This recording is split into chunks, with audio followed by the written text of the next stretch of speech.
buenas noches. Bienvenidos a este especial de la televisión pública. Hoy para hablar de educación y todos los desafíos que la educación tiene. La permanencia en los centros educativos de jóvenes y adolescentes es una de las claves, pero no es la única. También está que a los adolescentes, a los jóvenes, les interese lo que les enseñan en los liceos, algo que todos los sondeos de opinión pública indican que está muy complicado. Por estas horas, hoy y mañana, se está realizando en nuestro país un congreso llamado Los Liceos Inspiran. Trabajan en este congreso, reflexionan y analizan expertos de nuestro continente, de Argentina, de Chile, también de nuestro país, pero hay también la presentación de maestros, docentes. Tiene características de ser muy horizontal este congreso, que ustedes pueden participar también porque es abierto a todo público, va en la Torre de las Telecomunicaciones, mañana va a tener una nueva instancia. Y sobre estos temas vamos a reflexionar esta noche. Así es, Ana María, los liceos inspiran.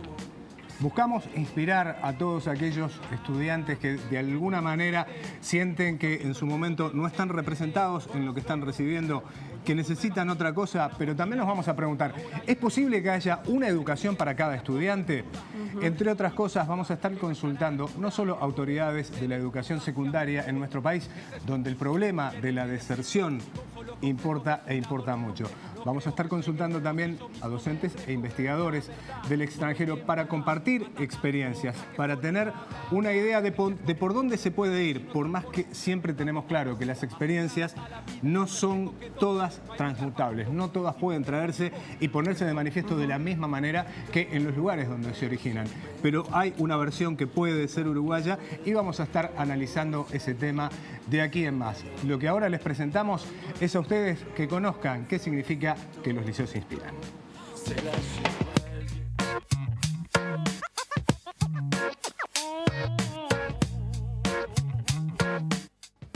En el marco de estrategias pedagógicas que impulsa la Administración de la Enseñanza Pública, se organizó el Congreso Los Liceos Inspiran. El encuentro contó con la participación de expertos de Argentina, Chile, Uruguay y autoridades de la educación de nuestro país. Los ejes temáticos se centraron en las trayectorias educativas, la diversidad, el acompañamiento pedagógico a las trayectorias, el trabajo en el aula y la culminación de los ciclos educativos. Según datos de enseñanza media, la repetición en los primeros años de secundaria sigue afectando a 1 de cada 4 alumnos y se considera alta, especialmente en comparación con primaria.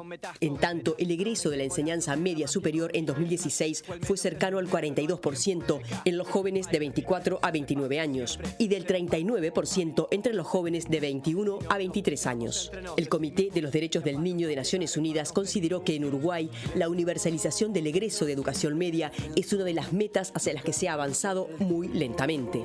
Según estudios del Instituto de Evaluación Educativa, la deserción del sistema educativo atraviesa a todas las clases sociales y muchos jóvenes expresan escaso interés en los contenidos pedagógicos que se aprenden en las aulas. Desde 1967 en el país, la enseñanza media es obligatoria. Sin embargo, 50 años después, no se ha logrado universalizar.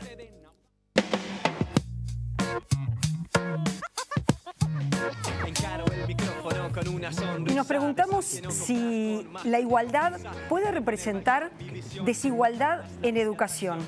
Y es un gusto ya tener en los estudios a la directora general de secundaria, Celsa Puente, bienvenida, y al director de la director de educación de la Universidad de San Andrés en Buenos Aires, Argentina. Bienvenido, Axel Rivas, un gusto tenerlo esta noche aquí. Y este tema que ustedes lo han planteado, y es a los adolescentes, a los jóvenes, Celsa, ¿se le puede enseñar a todos iguales? ¿Y es posible pensar que este formato se vaya a cambiar? Bueno, justamente ese es uno de los focos de discusión fuerte e incluso de discusión en relación a lo que es la tradición de secundaria. Porque antes sí llegaban a secundaria jóvenes que eran bastante parecidos entre sí, pensando que desde que secundaria se creó, estuvo destinada a una pequeña porción de jóvenes que venían de familias que tenían asegurado un destino para ellos que se relacionaba con el desarrollo de los niveles terciarios. Y la verdad es que, por suerte, con el tiempo, secundaria se ha vuelto una institución que tiene que dar respuesta a todos los uruguayos, pero hablar de todos los uruguayos implica hablar de una diversidad fuerte, profunda, y por lo tanto la necesidad de repensar el lugar del profesor en términos de ser un creador de estrategias que pueda respetar los ritmos tan distintos que los jóvenes tienen, pero además también considerando los bagajes con los que cada uno de los jóvenes llega. Entonces, si pensáramos en darle lo mismo a todos, estaríamos asegurando más desigualdad o la misma desigualdad que la de origen. Hoy tenemos que estar interrogando qué darle a cada uno y cómo resolver eso. Axel, esta misma pregunta, que creo que puede funcionar tanto para lo que es la experiencia uruguaya como la experiencia argentina. Usted también tiene vasta experiencia en lo que es la realidad latinoamericana y conoce mucho del Uruguay, incluso no es la primera vez que lo entrevistamos aquí en Televisión Nacional. Hay gente que dice, bueno, cuidado, no bajen el nivel para pasar de cursos, no cambien mucho para que los chicos no aprendan y permanezcan. Sí, yo creo que la escuela nos transmite una idea histórica en la cual la naturalizamos. Pensamos que hay una única forma de escuela que organiza el tiempo de una manera regular, con horarios, con rituales, con espacios para el mismo grupo, le enseña a todos lo mismo, espera que todos sepan lo mismo a fin de año. Esta organización ritual, histórica que conocemos no es la única posible. Tenemos que ser capaces de desafiarla, de discutirla y de pensar que hay que escapar a un falso dilema, que es el falso dilema entre facilismo y exigencia, entre calidad e inclusión. Es un falso dilema que requiere respuestas pedagógicas, nuevas propuestas de enseñanza, de organización de los centros, debate profundo sobre cómo aprenden los jóvenes hoy, cómo activar procesos de relación con el conocimiento, trabajo en equipo, uso de las tecnologías, nuevas formas de interrogarlos, de desafiarlos, de no pensar que está todo dado, hay que enseñarles el currículum y ellos tienen que adquirirlo. Hay que desafiar los modelos tradicionales de enseñanza para producir justicia educativa. Ya no alcance con que el joven entre en la escuela. Necesitamos desafiar el propio formato escolar, el formato de aula. Y eso cuesta mucho, pero no podemos pensar que hay atajos, caminos nostálgicos hacia el pasado, hacia un orden en el cual, una vez que restablecemos el orden, los alumnos se van a disponer a estudiar. El mundo ha cambiado y nosotros tenemos que cambiar en el buen sentido, no para adaptarnos a los jóvenes, divertirlos y simplemente preguntarles qué quieren aprender, sino para interrogarlos profundamente y repensar las prácticas de enseñanza en este contexto en el cual yo creo también sus libertades, el acceso a la tecnología son un potencial para nosotros y tenemos que aprovecharlo mejor. En el Congreso, Liceos que Inspiran, se presentaron experiencias, de lo que se puede decir experiencias exitosas, que logran que luego los jóvenes y los adolescentes se congreguen en el centro de estudios, que eso es lo que está desafiado el sistema, y es que los jóvenes permanezcan, que les interese lo que aprendan, y para eso hay que como crear alternativas. Y nos gustaría compartir con ustedes una primera experiencia, si les parece, y luego la comentamos.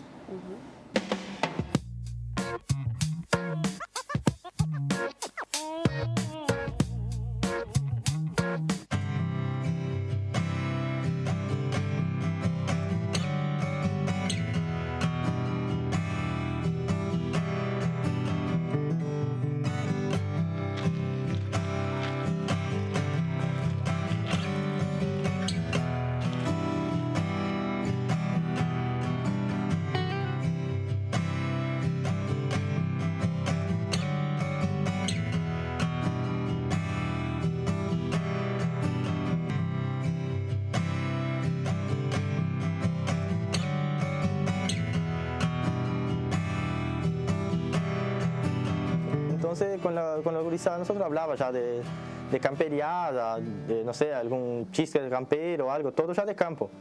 Con algunos más información para la población también, cuando pasaba algo, nosotros también informábamos. Y hoy vamos a hablar sobre dos pilchas camperas que, bueno, desde años que los gauchos empezaron a usar y eso. Vamos a hablar sobre la bota de potro y el sombrero panzerbú.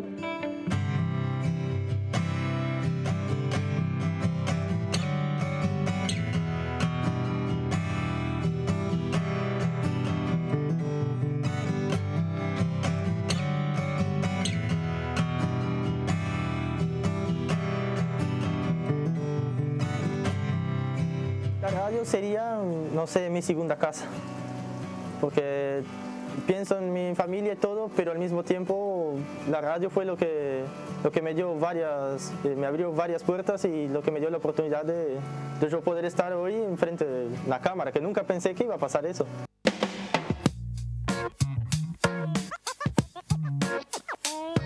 Bueno, y este es un fragmento de una de estas experiencias que logran congregar a los estudiantes, que es en definitiva lo que se quiere, ¿no? Sí, la verdad que las radios son potentes instrumentos que están al servicio del desarrollo de muchas habilidades en los jóvenes, pero sobre todo del entusiasmo, de la generación de condiciones de carácter personal, como decía este joven, que aunque fue muy breve lo que vimos, pudo expresar claramente cómo ellos en la radio abordan temas de interés para su entorno, pero además cómo vencen hasta resistencias personales, ¿no? Inhibiciones naturales que tenemos todos los seres humanos, pero sobre todo que en la adolescencia son mucho más fuertes.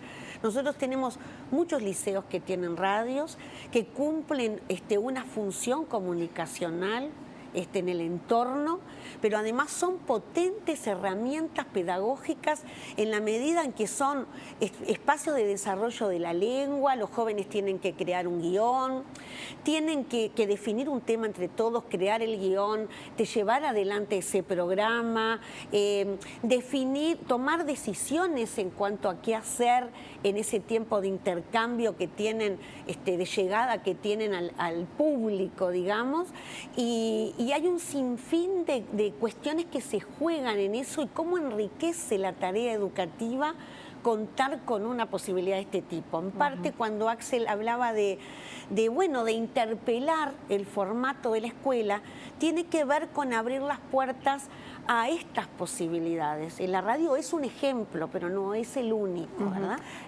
Axel, ¿qué pasa hoy con los contenidos, yo decía en la presentación, cada sondeo de opinión pública que se hace entre los adolescentes dicen, lo que me enseñan no me interesa, no me sirve para nada, ¿para qué quiero aprender esto? Para la vida actual no me sirve esto. Yo creo que tenemos un enorme desafío educativo que es hacer un proceso de traducción en el sentido de encontrar el sentido de aquello que nuestros jóvenes tienen que aprender, de poder transmitirlo, de hacer también una traducción en términos de cómo lo comunicamos, de cómo usamos la tecnología y una traducción pedagógica, una traducción que implique ponerlos en acción, hacerlos más partícipes del aprendizaje, como en esta experiencia de las radios, como muchas otras experiencias donde el hacer, el ver un producto, el ver que lo que yo estoy haciendo no es simplemente para mi profesor, es para mí, es para cambiar mi vida, mi comunidad, es para alterar el mundo. No digo que la escuela lo tenga que hacer todo el tiempo, pero lo tiene que introducir más como parte de su cultura, de su dinámica. Y esto es transformar los contenidos en algo que está inerte, quieto, obligatorio, que es para todos por igual, que es alienante, que es de otros, en algo que es mío, que es un derecho, que yo me apropio, que yo lo voy a poder utilizar en mi vida, en el amplio sentido del utilizar. Creo que tenemos que ser capaces de hacer una gran traducción, de no dar por sentado que lo que hay que aprender está ahí y hay que aprenderlo, que hay que ponerlo en juego, hay que darle vida, hay que reorganizarlo, trabajar por proyectos, juntar materias para trabajar en un proyecto con una finalidad, darle sentido. Antes el sentido estaba dado por la obligación, teníamos que ir a estudiar, punto, a estudiar, y no entendíamos bien por qué, y no duraba mucho ese aprendizaje tampoco. Podíamos lograr que a la fuerza por los exámenes se adquieran ciertos conocimientos. Conocimiento más profundo es al que uno se siente parte, interrogado, se siente que está su voluntad en juego, y para hacer eso necesitamos ser mucho más activos, desafiantes, no tener tantos peros, tantos no en la educación, tantas quejas, tanto poner toda la culpa en uno o en otro. Es cierto, faltan políticas, faltan recursos, siempre faltan cosas, pero tenemos que también tener esa mirada activa, que activa a los demás. Nuestra mirada como profesores, como directivos de escuelas, como educadores, activa a los otros, activa a nuestros jóvenes. Si nosotros estamos todo el tiempo poniendo peros y cuidados, ellos también van a interpretar que esa es su forma de ser. Hay una cuestión que está vinculada con lo socioeconómico, y es que de todos estos resultados, los peores resultados son para aquellos que pertenecen a los hogares más pobres, más vulnerables. A eso se agrega que, además de esa situación, usted decía los muchos no, pero bueno, en América Latina, ¿qué lugar tienen los docentes? ¿Cuál es su estatus? ¿Cuál es su salario? ¿Cuál es la infraestructura en la que le toca trabajar? Y sé que con esto toqué muchos temas a la vez, pero hablemos de todo eso. ¿Celsa? Bueno, yo en primer lugar quisiera decirte, Ana María, que adhiero a la preocupación de que los más vulnerados socialmente son los que obtienen bajos resultados, pero también quiero decir que en el Uruguay ha habido un cambio sustancial y que en ese ingreso que estamos logrando y en ese trabajo hacia la permanencia y el aprendizaje hay un cambio en los quintiles más bajos. Es un cambio moderado, pero existe. No es un consuelo, no es una justificación, pero quiero decir, hay de alguna manera un cambio allí. Quizás haga falta hacer algunos movimientos más en función de lo que Axel decía en relación a, bueno, qué ofrecerle y qué ofrecerle a cada uno de acuerdo a lo que es bueno, su condición de partida, ¿verdad? Lo que es el entorno familiar en relación bueno, a cuántos bienes culturales, en el sentido metafórico del término, ¿verdad?, tiene la familia, cómo llega ese joven, con qué mochila llega al centro educativo, cargado con qué pudo acumular a lo largo del desarrollo de su vida. No quita también repensar lo otro que tú planteabas. Nosotros no eludimos nunca y de hecho estamos trabajando fuertemente en la mejora de la infraestructura. Creo que eso es una cosa notoria, la cantidad de centros educativos diseñados con ese fin, con un diseño arquitectónico que piensa en una pedagogía que va en la línea del trabajo por proyectos, del uso del espacio con otra flexibilidad, de lugares que son acogedores para generar un sentido de permanencia deseosa por parte de los chiquilines y de los propios adultos. Estamos trabajando en eso. Creo que en los 10 últimos años hemos mejorado mucho el salario docente. Es una cosa que el Uruguay olvida, que es cierto que aún queda por hacer, es cierto. Es cierto que comparado el salario docente con otros salarios de otros actores sociales aún es insuficiente, es cierto. Yo soy profesora y doy fe. Pero también es cierto que ha habido un cambio sustancial en los últimos 10 años que es innegable y que ha habido una mejora fuerte. Axel, hay una... Porque, a ver, mucho se pone como ejemplo Finlandia, pero es evidente el estatus que tiene un docente en Finlandia de todo punto de vista, no se lo tiene... Tengo la impresión, no quiero hablar de todas las sociedades latinoamericanas porque no me atrevo, pero sí hablar de lo que puede pasar en Argentina, de lo que puede pasar en Uruguay. ¿Cuál es el estatus que tiene un docente en nuestros países? Sí, claramente es un desafío central de nuestras sociedades de cara al futuro. Tenemos que ser capaces de consolidar políticas en el tiempo, políticas que combinen una mejora salarial sostenida, una mejora en la formación docente, en el reclutamiento, que los mejores alumnos, en el mejor sentido, el alumno que tiene más ganas de transformar la sociedad en la secundaria sea el que quiera aspirar a la docencia. Para eso hay que cambiar muchas cosas durante muchos años, para lograr que el sueldo sea atractivo, que la carrera sea profesional y desafiante, que haya instancias de mejora profesional basadas en lo que uno hace, en su propia formación, en trabajar en distintas áreas de enseñanza, que no sea solamente el aula el único destino de un docente o la dirección de una escuela. es decir, profesionalizar la carrera y al mismo tiempo mejorar el salario y crear un círculo virtuoso a lo largo del tiempo que haga cada vez más atractiva la formación docente. Entonces es extremadamente difícil de lograr, pero tenemos que pensar que si no lo hacemos es muy difícil mejorar el sistema educativo. Y entonces es una apuesta de largo plazo que hay que consolidar.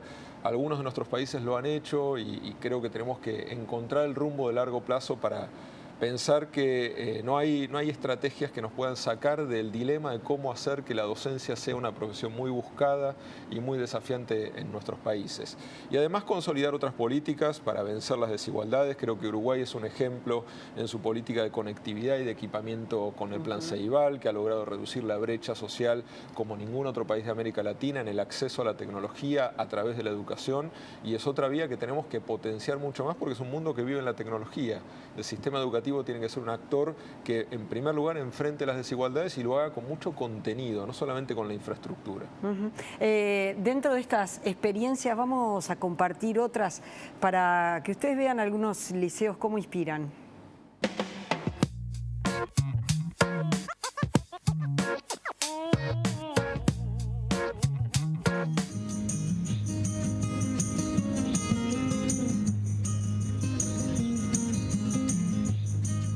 No hubo un chiquilino, un docente que no se implicara en esto que es el viaje a ver Coppelia en definitiva y a festejar en grande los 80 años de secundaria. No hay mejor intento que crearle el sueño y la posibilidad de que sí se puede. Y estudiantes de tambores sí que pueden.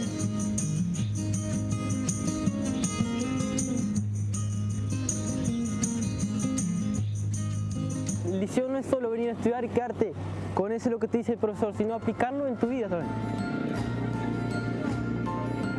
Para ellos es importante, ¿no? Porque digo, como que no salen nunca, acá no hay nada que puedan hacer. Una vez que tienen la oportunidad, bueno, que vayan. Me dicen que me comporte y que disfrute.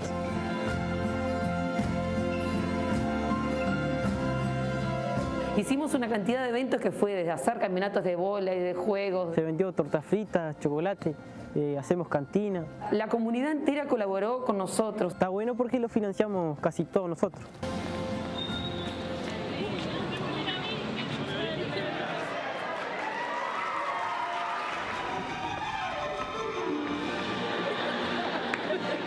Porque estuvo divertido, mucho compañerismo de toda la gurizada, porque nos conocemos mucho y es un pueblo chico y venimos a la capital y nos impresiona varias cosas que no vemos diariamente y parecen común para todo el mundo de acá, pero nosotros lo vemos y es algo que nos impresiona.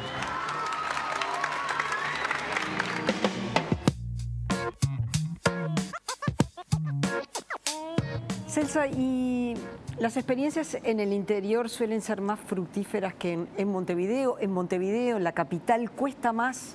Y Montevideo tiene, o la metropolitana, ¿no? Para Más ser un que poco Montevideo. más justos, tiene lógicas diferentes con respecto al resto del país e incluso ese concepto de nos conocemos todos. Bueno, por ejemplo, esto de estar más a escala humana, ¿verdad? Y de que una comunidad de referencia del liceo se comprometa con un proyecto liceal. En el caso del video, era toda una aventura pensar en venir a Montevideo a ver Coppelia en la Sala del Sodre. Y toda una aventura por lo que reportó en el itinerario y en la experiencia, pero también toda una aventura por lo que supuso en términos de esfuerzo, de juntar pesito tras pesito e idear un sinfín de actividades que permitiera cumplir ese objetivo. Entonces, el entorno del liceo se compromete con la historia de estos chiquilines, ayuda, va a los eventos, dan ideas, hacen donaciones y claro, fluye una dinámica humana, te diría, ¿verdad? Que realmente es muy favorecedora. Esto tampoco debería leerse como que en Montevideo no pasa nada de esto porque es muy injusto. Hay muchos liceos de Montevideo que logran a nivel barrial un compromiso por parte de los vecinos y que logran una convocatoria muy fuerte y que tienen objetivos diferentes, porque claro, tienen la Sala del Sodre aquí nomás, pero que también hacen grandes esfuerzos. Un tema en discusión, y ya estamos sobre el final, es la repetición, porque hay quienes consideran, bueno, si un alumno no llega a los conceptos, no puede pasar de nivel. Tiene que repetir porque esa es la mejor experiencia para poder adquirirlos. Bueno, tenemos muchísimos estudios a nivel internacional y está muy claro el campo de la investigación que nos demuestra que la repetición no es una buena salida. Es una muy mala salida en términos educativos porque supone repetirle todo lo mismo que ya se supone recibió, como si mágicamente por duplicarlo lo empezaría a recibir mejor. Es muy costosa porque duplica el presupuesto. Es un golpe muy fuerte en la autoestima de los alumnos que pierden su grupo de pares. Es decir, las tiene todas en contra. Lo que pasa es que es parte de un sistema que funciona como una máquina, ¿no? Que procesa los grupos de alumnos sin poder profundizar, trabajar con cada uno de ellos, individualizar más las trayectorias, crear distintos recorridos, acompañar a los estudiantes que tienen más dificultades con procesos de tutoría, con espacios más de contención para sus necesidades. Creo que tenemos que ser capaces de adaptar el formato escolar, de traducir las necesidades de los alumnos en nuestras posibilidades de enseñanza y no caer en una trampa que finalmente la repitencia en general lo que termina haciendo una vez que se repite una o dos veces es pronostica el abandono. Entonces nosotros tenemos que pensar que el sistema tiene que lograr que todos terminen idealmente a tiempo con los aprendizajes. No podemos dar la excusa de, bueno, si no puede, entonces tendrá que irse. Eso obliga a repensar el sistema, poner la responsabilidad en las organizaciones, en la enseñanza y no caer en la trampa de la repetición, que es, sabemos, un camino que no conduce al mejor destino. Celsa, ¿de acuerdo con el planteo de Axel? Estoy plenamente de acuerdo. Yo en la misma línea he argumentado infinidad de veces, sobre todo en esto, ¿no? De decir por qué seguimos albergando la fantasía de que un recorrido que ya sabemos que no surtió efecto, creemos que puede surtirlo si lo vuelve a hacer en forma casi idéntica, porque yo quiero decir que en algunas situaciones hasta casi con el mismo colectivo docente, en la misma institución. Creo que tampoco es pasar por pasar, y esto lo voy a decir especialmente porque como uruguaya tengo el deber de decir que circula el discurso público de que entonces pasen todos. ¿Qué es esto? Como que siempre los uruguayos nos vamos a los extremos, y no.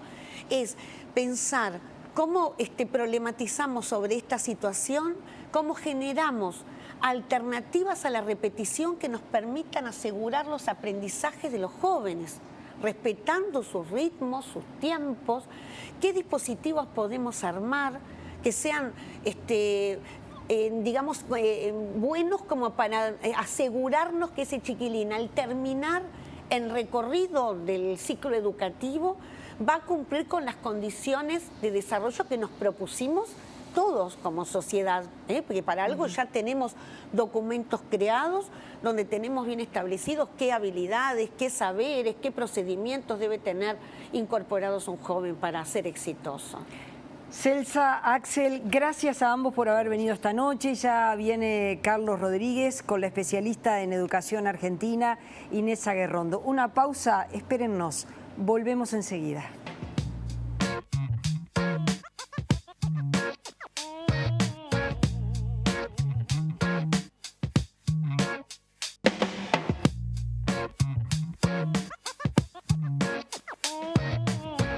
Estamos en vivo aquí en la televisión pública, 10:25 de la noche, para seguir hablando de educación, seguir hablando desde una perspectiva muy particular.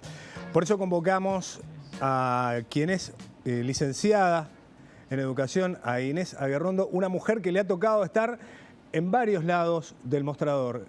Le toca ser teórica, le toca el trabajo de campo y le tocó ser gobierno en su momento. Cuando uno se encuentra ante determinados currículums, de los que llevaría mucho tiempo mencionar, lo primero que surge es, ¿nos encontramos delante de una tecnócrata? Bueno, lo primero que te voy a decir es que esa es una palabra de modé. Digamos, cuando yo era joven se hablaba de tecnócratas. Hoy hablamos de otra cosa. Vos sos un profesional de algo, sos un militante, sos, bueno, distintas cosas. Pero creo que todos hemos aprendido que la idea de ser un tecnócrata, que significa vos sabés algo pero y lo aplicás de cualquier forma, porque total, tu teoría lo dice y así se hace, eso ya probó que no va. Así que no, me considero una especialista en educación y sobre todo, ¿sabes qué? Me considero una adicta a la innovación. Cuando hay una innovación, y estas que pasaron fantásticas, las vuelo y me voy atrás de eso. A veces me pasa como el flautista de Hamelin, que iba con la trompeta y me termino en el río. Pero a veces me va bien. Ahora bien, todo el tiempo se habla de cambiar en la educación, pero ¿qué es lo que hay que cambiar? ¿Lo que se educa o el entender que necesariamente para la sociedad del futuro va a haber que vivir aprendiendo? Claro, sí, porque yo creo que lo que pasa es que estamos en un modelo educativo que es como si nos vistiéramos con Miriñaki y Galera. O sea, se originó en una época que ya está tan superada que todo se está como derrumbando. Entonces, hay que cambiar con cuidado, pero hay que cambiar seguro. Cuando me acerqué a tu trabajo, tú planteabas una educación que nos preparó para la sociedad industrial que se transformó en sociedad del conocimiento. Claro, claro. Hoy las reglas de juego con que la sociedad se sostiene, vive, produce, hace, se divierte, tiene que ver con una realidad en donde en todo hay nuevo conocimiento. ¿Sí? Todos estamos fascinados cuando aparece un nuevo aparato electrónico. ¿Y qué hay en un nuevo aparato electrónico? Más conocimiento. Ahora, el problema es que ese no es el conocimiento que la escuela da. Y ahí es donde los chicos se sienten que patinan. Cuando te dicen, esto no me sirve. Porque cuando quieren aprender algo de eso, tienen que ir a YouTube. Ahora bien, esto no me sirve. Lo puede decir un chico de la misma forma que uno hace memoria, por más que fue hace muchos años un liceal. Tampoco era una cosa que el común denominador de los estudiantes disfrutáramos plenamente del tener 11 o 13 materias. Algunas también sentíamos que objetivamente no iban a aportar mucho hasta que crecimos y nos dimos cuenta que lo que podía haber sido una aburrida clase de música en su momento hizo que a vos se te encendieran algunas de las paritas y fueras capaz de escuchar a Wagner, además de escuchar a Metallica o en Uruguay a Los Traidores. ¿Eso se puede perder? No, al revés. Al revés. Todos esos son estímulos distintos que van formando parte de lo viejo y de lo nuevo. Pero hoy los chicos tienen mucha más proactividad, lo cual no quiere decir que siempre elijan bien. Pero ¿puede haber una educación para los intereses de cada chiquilín? Porque es lo que a veces uno puede siente. Haber una sociedad que se busca. O puede haber un par de zapatos, un vestido, una forma de vestirte para cada persona. La hay, porque uno hace la opción. Y en el caso del conocimiento es lo mismo.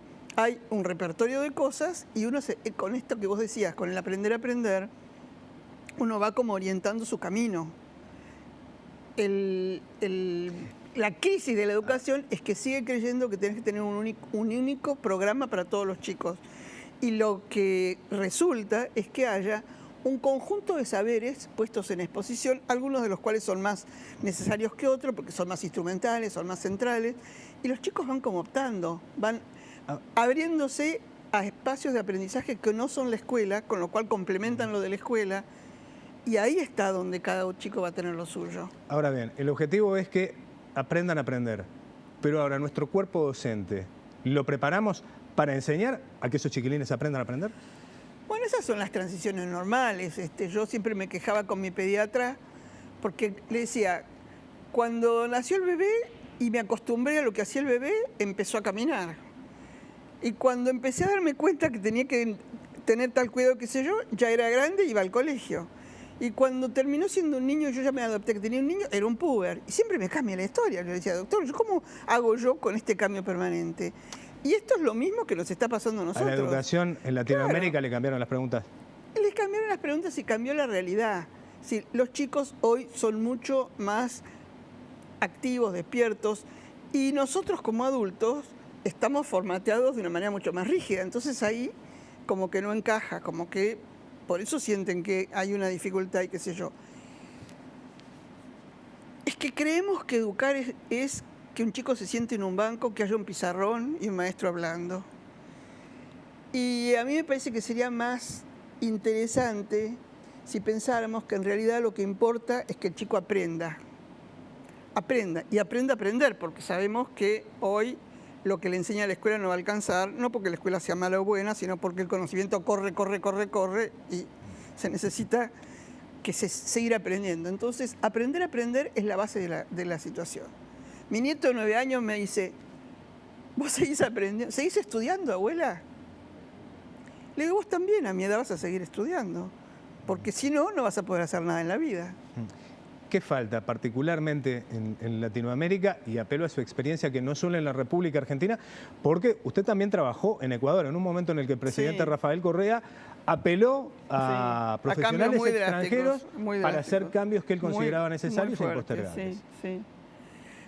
Bueno, creo que nos falta una serie de cosas en América Latina.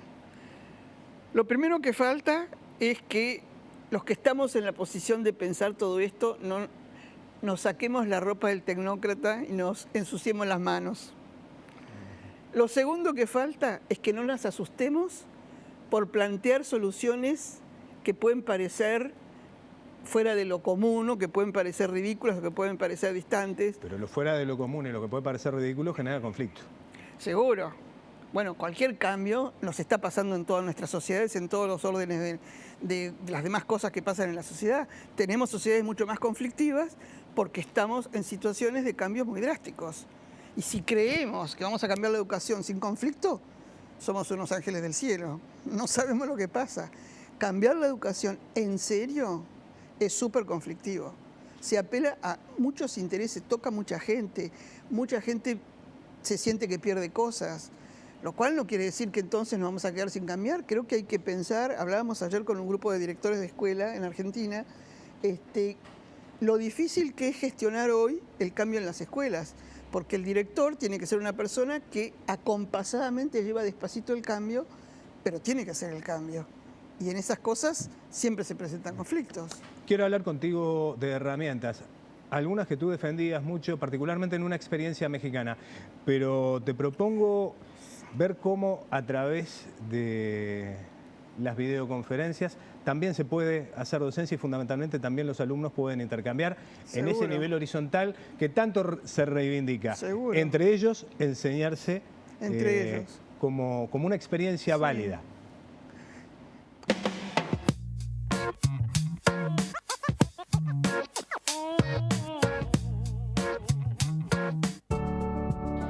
La institución cuenta con 2 profesores de matemáticas.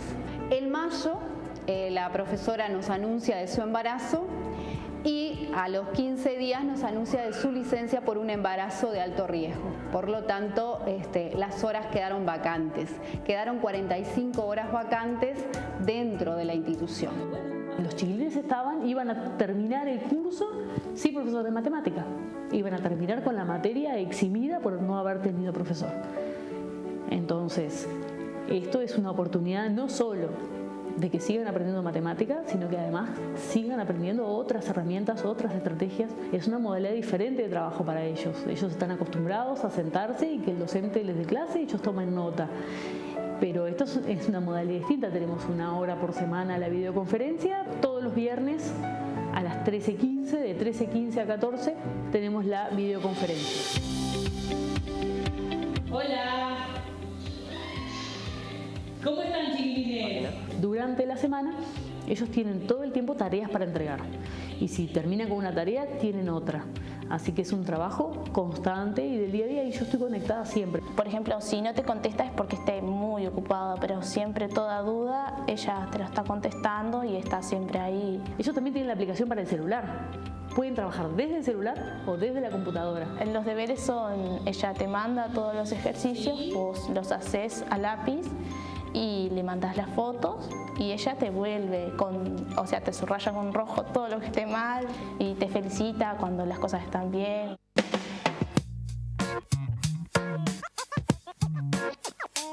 Inés, me quedo pensando en que ese teléfono al que los chiquilines apelan para intelectual contiene más tecnología de la que necesitamos como humanidad para llegar a la Luna. Sí, claro. ¿No? Sí. No son conscientes de eso y es una herramienta que se puede poner de manifiesto. Ahora bien, ¿qué tan viable es? Y fundamentalmente, y apelando a tu experiencia como gobierno en su momento, ¿cuánto depende para desarrollar este tipo de herramientas tu apoyo presupuestal? Sí, pero hoy en día, digamos, todos los chicos lo tienen. Uno puede hacer un apoyo al que no lo puede o actualizarlo, pero en realidad no estoy en los números de eso, no es mi especialidad, así que no te puedo dar una opinión fundada. Pero me parece que el problema, más que de plata, es de ideas y aceptación de la cosa, ¿sí? Y eso es otra de las cosas, cuando vos decías antes qué es lo que tiene que cambiar en América Latina para que la educación cambie. Lo que tiene que cambiar es animarnos a que las nuevas ideas se pongan en práctica. Tenemos pocas nuevas ideas. Y ya sabemos que 100 años de educación terminaron en esto. Entonces, si seguimos repitiendo lo mismo, no hay mucha chance de que cambiemos. Sí, en los hechos, la Argentina de Sarmiento se proponía llegar al 100% de alfabetización y le llevó un siglo. Al Uruguay, más o menos exactamente lo mismo. No tenemos un siglo de ventaja en el mundo para los cambios que son necesarios. No. Hoy hay que jugar con las reglas de juego de la situación actual, que es que las cosas tienen que producirse con otros ritmos y con otras cosas. Pero tenemos la gran ventaja de la cantidad de gente interesante, y hay un francés que dice que el problema de los sistemas educativos es que desaprovechamos el 80% de la materia gris que está dentro del sistema, que es la de los chicos. Si los chicos empiezan a ser más activos, si llevamos lo que la investigación ya ha mostrado 20 veces que es buenísimo, que es el aprendizaje dialógico, que ellos traten, o experiencias como la que vimos recién, en donde se rompe el formato tradicional y se sigue haciendo otras cosas. Estas son las cosas que hay que plantear, ¿sí? Pero en educación lo que hacemos es añorar la vieja escuela. Y fue buenísima, cumplió fue muy exitosa y cumplió su objetivo, pero hoy en día... ¿De qué peca una sociedad que le pide a una educación diseñada hace 100 años que siga dando resultados? ¿Es cínica esa sociedad? En mi humilde opinión, peca de ceguera, peca de no darse cuenta que en los otros sectores de la sociedad donde también están cambiando, sabemos que se viene el auto eléctrico, que se viene el auto sin chofer, ¿sí? El señor que toda la vida vendió autos a nafta, ¿qué dice? Yo me cierro esto no existe, no, yo quiero un auto como los que era de antes, qué sé yo, o empieza a mirar quién es la clientela que va a ser el que le guste esto, dónde lo tengo que comprar. Los fabricantes hasta se arman sus espacios de investigación sobre eso. No desechan lo viejo, pero empiezan a mentalizarse de que hay un camino distinto. Y ese camino va a ir surgiendo y va a ir abriéndose. Y nosotros en educación, en vez de hacer eso, lo que hacemos es mirar para atrás. Yo creo que el gran problema de América Latina, y estoy hablando de los políticos que hacen política pública en América Latina, es que no tenemos una mirada hacia adelante. En educación seguimos creyendo que todo tiempo pasado fue mejor. ¿Pero es la educación un botín de guerra político? Bueno, en educación... ¿O es un campo de batalla? Es un campo de batalla ideológico, es un campo de batalla político, es un campo de batalla, pero no hay herramienta más poderosa para terminar con la pobreza de la gente que ponerle cosas en la cabeza. Y eso es lo que no hacemos. Este sistema que tenemos, como decía en la vez anterior, lo que hacemos es darle menos a los que tienen menos. Y así no nos va a ir bien. América Latina no es sustentable si no entra en la sociedad del conocimiento con otro modelo de educación, con otra forma de distribuir conocimiento. Inés, en el cierre, mañana, sobre el mediodía, un poco antes del mediodía, vas a estar disertando en este congreso. Los liceos sí. Inspiran. Por suerte me han invitado. ¿Cuál es el mensaje que consideras tú puede inspirar a tus pares, a todos esos docentes que van a estar allí compartiendo sus experiencias? Porque, por lo que manejábamos hoy, sí, el estar a nivel del campo, el tener un poquito los pies embarrados de la realidad, hace que todas esas experiencias sean más que válidas. ¿Qué es lo que desde tu lugar y desde tu experiencia más te gustaría transmitir como idea fuerza mañana? A mí me parece que esto de la mirada prospectiva, esto que no se asusten de probar cosas distintas y pongámonos todos de acuerdo en qué cosas son las que valen, porque eso es otro de los problemas. Cada uno hace lo mejor que puede, pero si no vamos todos hacia el mismo camino, nos anulamos en los intereses y en los avances. Entonces, probemos, vayamos para adelante, pero esto es un tema de mucha solidaridad, que hay que hacerlo entre todos. Y entre todos, no los uruguayos solo, entre todos los latinoamericanos.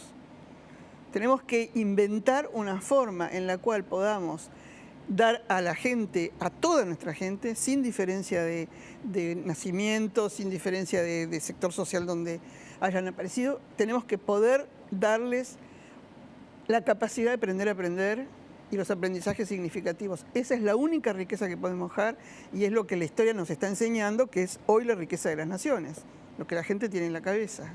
Bueno, Inés, un verdadero privilegio haber podido encontrarme, conocerte. No, yo estoy encantada que me hayan invitado, que me sigan invitando a venir acá, que me encanta Montevideo, así que...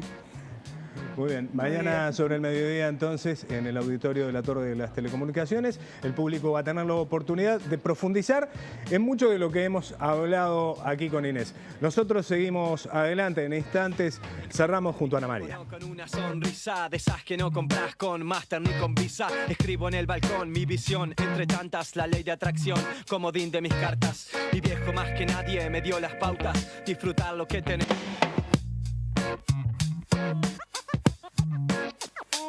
Y ahora en el cierre del programa les señalamos que, bueno, este congreso, Liceos Inspiran, continúa mañana en la Torre de las Telecomunicaciones. Ustedes lo escucharon, a Celsa Puente, directora general de secundaria, y a dos especialistas en educación argentinos, como son Axel Rivas e Inés Aguerrondo. Hay una coincidencia que el liceo, los centros de estudios se deben adaptar a las necesidades de los estudiantes y no añorar el pasado. Eso en particular, esa frase de añorar el pasado, decía Inés Aguerrondo. Me quedo con alguna idea, es ningún cambio importante se hace sin tener un conflicto. ¿Cuál es el tipo de conflicto que hay que tener? Hay que elegir el conflicto. ¿De qué hablamos cuando hablamos de conflicto? Lo importante es saber que hay un camino distinto y que aquí especialistas, pero insisto, fundamentalmente docentes, aquellos que están allí con nuestros chiquilines en distintas situaciones, vienen e intercambian sus experiencias, sus sugerencias, poniendo encima de la mesa posibilidades de cosas para hacer, con un objetivo, sí, cómo no, tratar de retener a esos chiquilines, apuntar muchísimo a los más vulnerables, pero fundamentalmente darle satisfacción a las expectativas de miles y miles de chiquilines uruguayos que también tienen algo para proponer. Y ustedes escuchaban tanto a Axel Rivas como a Celsa Puente señalar su disconformidad con el sistema de repetición actual, este sistema que señala que si un chico no aprende determinados conocimientos en un año, debe repetir. Ellos consideran que esta experiencia de la repetición en el mundo ha demostrado que no sirve para mejorar los conocimientos, sino que más bien lo que sirve es para expulsar. Es cierto que son ideas polémicas, es cierto que estas ideas a quienes están viendo en este momento quizás les pueda rechinar o pueda decir yo no estoy de acuerdo. Por supuesto, es parte de la democracia no estar de acuerdo también, pero es interesante el debate y es interesante la educación. Es parte de la democracia, ¿sabes con qué me quiero quedar también? Es parte muy del ser uruguayo, el aquello de todo tiempo pasado fue mejor. Carnavales eran los de antes, ahora que estamos terminando febrero, y cómo a veces nos cuesta darnos cuenta de que lo que necesitamos son desafíos y tener el coraje de asumir que los desafíos nunca son sencillos para nadie. Para nosotros tampoco, porque nuestro desafío es estar tempranito y puntuales mañanas a las 8 de la mañana aquí. Porque bueno, por supuesto que estamos en vivo en este momento en Televisión Nacional y vamos a estar cambiando el aire a partir de las 8 de la mañana mañana. Los invitamos a seguir con la programación. También les decimos que vamos a seguir haciendo especiales TNU con temas que le interesan a todos los uruguayos. Buenas noches. Muy bien, que pasen muy bien.